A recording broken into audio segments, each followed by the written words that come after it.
Episodio 3 de El Chispazo Podcast. Ya tocaba.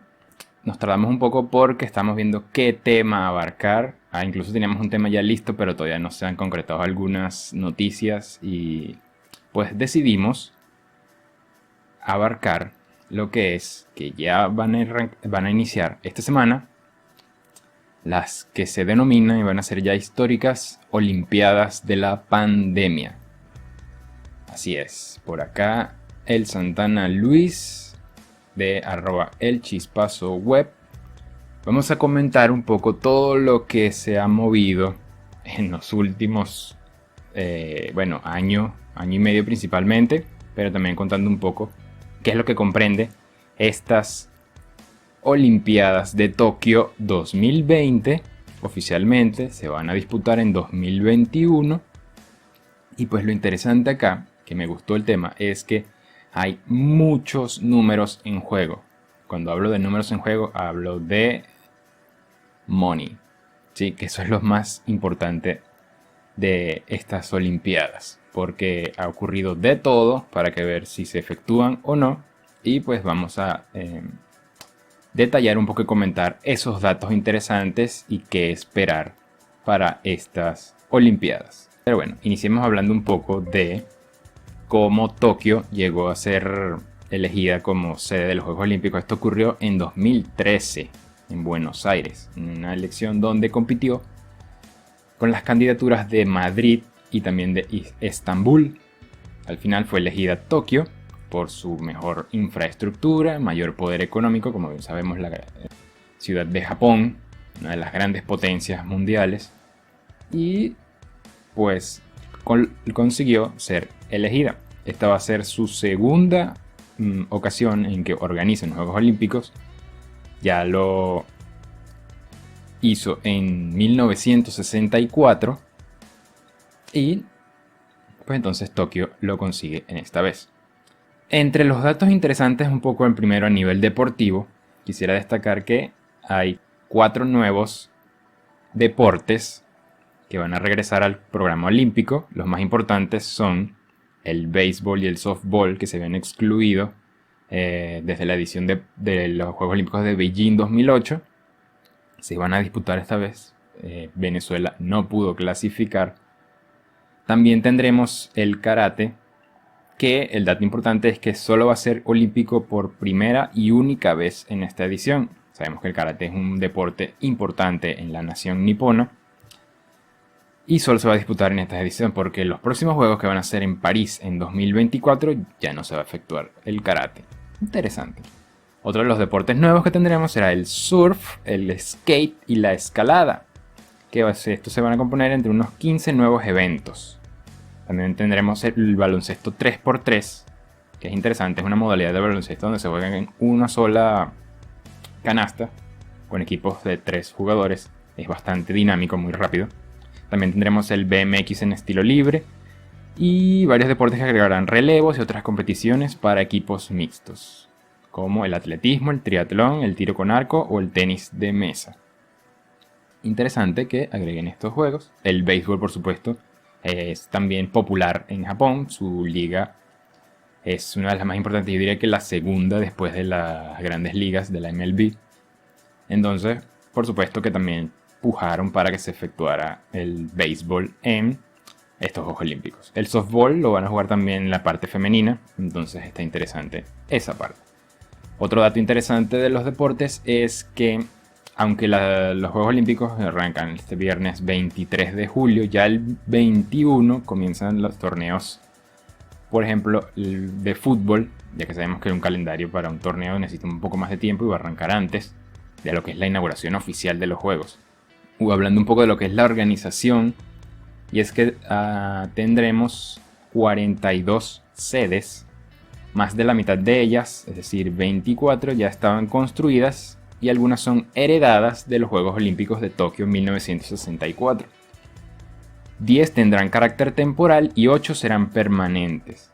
La mayoría de las pruebas olímpicas se celebrarán en la propia ciudad y habrá 2 zonas principales que se unirán física y metafóricamente en el mapa, porque ellos tendrán una zona de patrimonio o la Heritage Zone, que es el área que se utilizó ya en los Juegos Olímpicos del 64, que está ya en el área metropolitana de la ciudad, y la nueva zona de la Bahía de Tokio, que contará con 13 sedes entre el distrito de Ariake, Odaiba y las islas artificiales circundantes.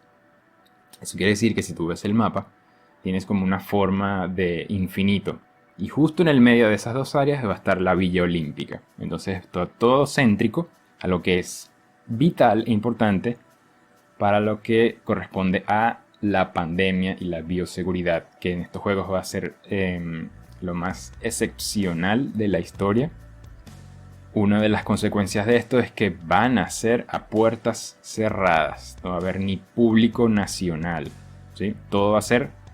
Van a implementar pantallas para que salga como que la gente por video. Entonces, bueno, está bien. Pero eso va a impactar mucho en la economía, que ya vamos a hablar. Tendremos también que la Villa Olímpica, como les decía, en un punto céntrico. Y otros sedes, aparte de la ciudad aquí importantes, son Saitama, Yokohama, Fukushima, Sendai, Sapporo, Enoshima e Izu. Que los podemos recordar un poco también cuando se efectuó el Mundial de Fútbol de Corea y Japón 2002. Varios de estos emblemáticos estadios también se van a utilizar para los juegos. En cuanto a infraestructura, está garantizado toda la tecnología de Japón, ¿no? Vamos a pasar un poco a lo que sería ya la parte organizativa y todo el rollo que se ha visto con la pandemia.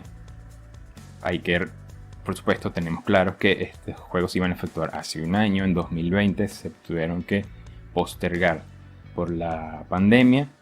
Y otra de las consecuencias de esto es que Corea del Norte declinó, no va a participar.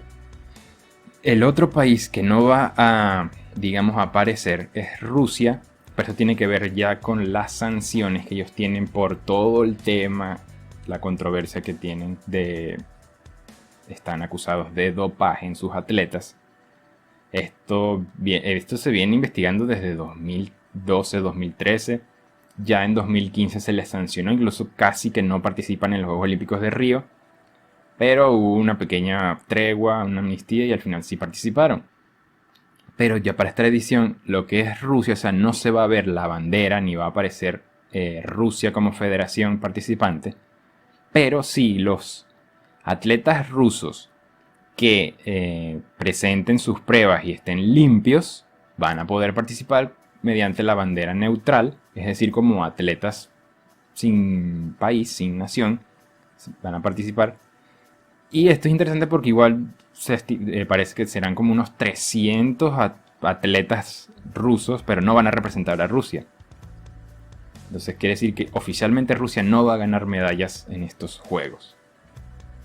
Por supuesto, pero precisamente una de las medidas es que van a participar en una gran burbuja, como ya les dice, todo va a estar céntrico. Para llegar y competir tendrán que hacer 2 pruebas PCR previas antes de viajar.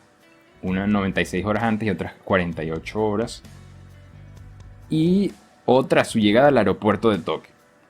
No podrán acceder a la Vía Olímpica hasta 5 días antes de empezar a competir y tendrán que abandonarla a las 48 posteriores a la finalización de su participación. Los atletas no pueden quedarse para nada, ni siquiera a turistear, ni mucho menos. Competiste, terminaste, adiós. Nadie se puede quedar en Japón. Esto además socialmente se ha visto impactado por ejemplo, la gran mayoría de japoneses. Hay encuestas que dicen que hasta un 80% de la población está en contra de que se celebren los juegos.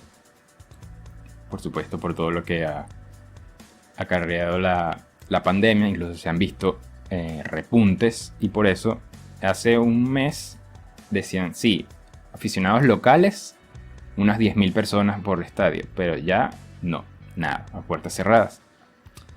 Esto también ha repercutido en que en un principio se estimaban unos 70.000 voluntarios y luego de todas estas medidas pues ya 10.000 renunciaron. Eso va a dejar solo unos 60.000 voluntarios que son los que apoyan en la logística a las organizaciones y a los deportistas. Pero ¿qué pasa? ¿Por qué no los cancelan? Porque aquí es donde entramos con el baile de números importante, todo lo que se está en juego, más allá de la parte deportiva, que es lo que más aquí está en la palestra. Los Juegos de Tokio son los más caros de la historia, pues cuya cancelación hubiera costado 13.560 millones de dólares. Otra de los datos importantes es que por primera vez en la historia los Juegos Olímpicos no han podido disputarse en la fecha prevista por una causa que no fuera un conflicto bélico mundial, siendo aplazados un año con el consecuente impacto económico que estamos analizando. Desde que en 1896 se organizaron en Atenas los primeros Juegos Olímpicos de verano de lo que es ya la Edad Moderna, únicamente la Primera y la Segunda Guerra Mundial impidieron que se celebraran cada 4 años. Esto se efectuó en los Juegos Olímpicos de 1916, no se efectuaron, y en los Juegos Olímpicos de 1940, que en un principio se iban a jugar en Tokio, no se pudo, eligieron como reemplazo a Helsinki, la capital de Finlandia, pero con todo el tema de la Segunda Guerra Mundial, se suspendió por completo, no se jugaron en esa ocasión. Luego en 1944, todavía con la Segunda Guerra Mundial a full, se iban a disputar en Tokio porque se rodaba, y pues no, claro que no, nada. Entonces quedó, ya culminada la Segunda Guerra Mundial, en 1948 sí se efectuaron en Londres, con una Londres diezmada. Y dato interesante es que no había Villa Olímpica, o sea, como el país estaba en construcción después de la guerra, se utilizó fue el estadio de Wembley con lo que estaba.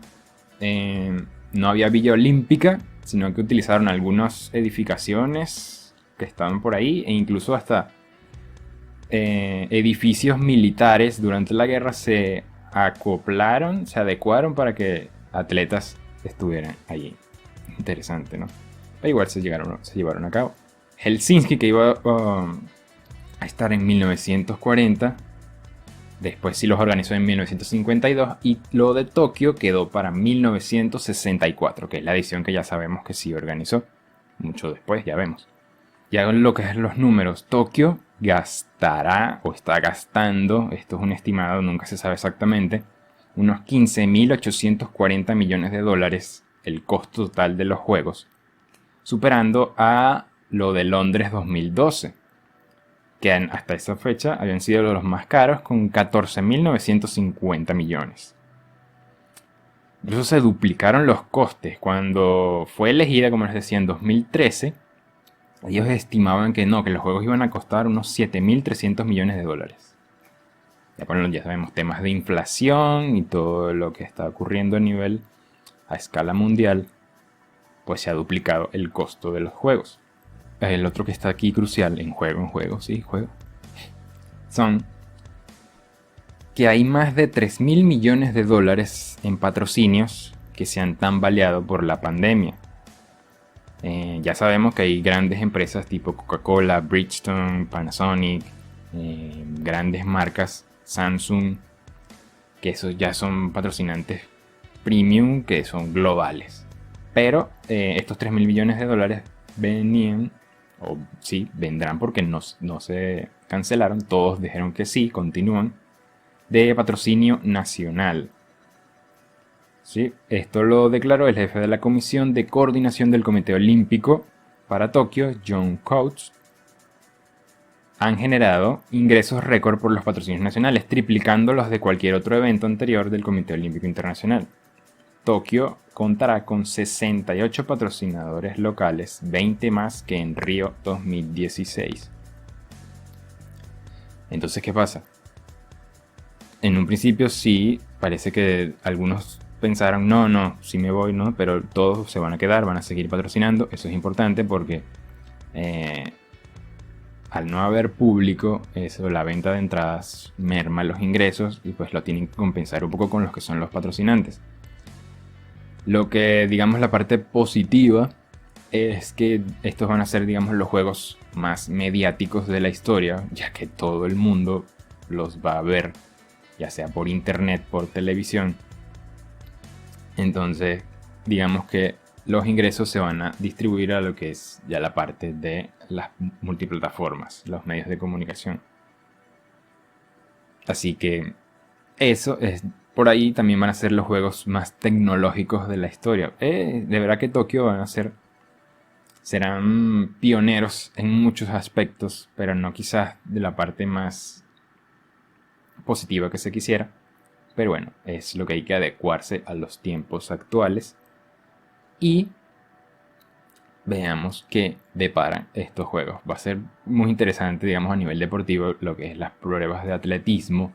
Como veremos a esos atletas disputar las grandes pruebas. Ellos acostumbran a impulsarse por la audiencia. Y si no hay gente en el estadio, va a perder un poco de punch, ¿no? Pero al final, bueno, tendremos Juegos Olímpicos. Sí, se van a disputar en Tokio. Luego los Paralímpicos y está bastante interesante. Estos serían los análisis general de lo que tendremos. ¿Por qué estos Juegos Olímpicos sí se van a disputar o no? El dinero que se está moviendo. Y pues como recomendación final, ya quisiera dejarles para lo que es todo lo que repercutió, lo que está pasando con la Federación Rusa y su caso de dopaje en los atletas. Está un documental en Netflix que se llama Icarus, que habla directamente de todo este tema. Es un director, el director del documental, él es ciclista amateur y él se alía con el director del laboratorio ruso en aquel momento para hacer todo lo que ellos desarrollaban para meter sus mejoras de rendimiento, y pasaban como si nada por todos estos laboratorios, ¿no? Entonces está interesante, como les digo, Icarus en Netflix, que no me equivoco, es de 2017. Y por último también es muy chévere el canal de las Olimpiadas, Olympics, en YouTube. Tiene mucho material, prácticamente todas las ceremonias de apertura de los Juegos. Y hay horas y horas de contenido. Esa es la otra parte bonita. Vamos a ver cómo va a adecuar Tokio lo que es la ceremonia inaugural y de clausura, que eso es una de las partes que más llaman la atención en toda la audiencia, porque siempre aquí es donde se votan cada una de las sedes. Y bueno, veremos qué nos depara Tokio en esta ocasión. Y bueno, listo, queda es disfrutar de los Juegos Olímpicos bien particulares, los más particulares e interesantes de la historia. Y listo, así concluimos este pequeño análisis, visión general de lo que serán los juegos de la pandemia, los juegos más pioneros de la historia. Gracias por este pequeño podcast de El Chispazo, la tercera edición. El Santana Luis por acá, somos @elchispazoweb en Instagram y Twitter. Y pues hasta una próxima. Veremos si ya tendremos el próximo contenido completo y si no, buscaremos otra información interesante en el mundo del deporte.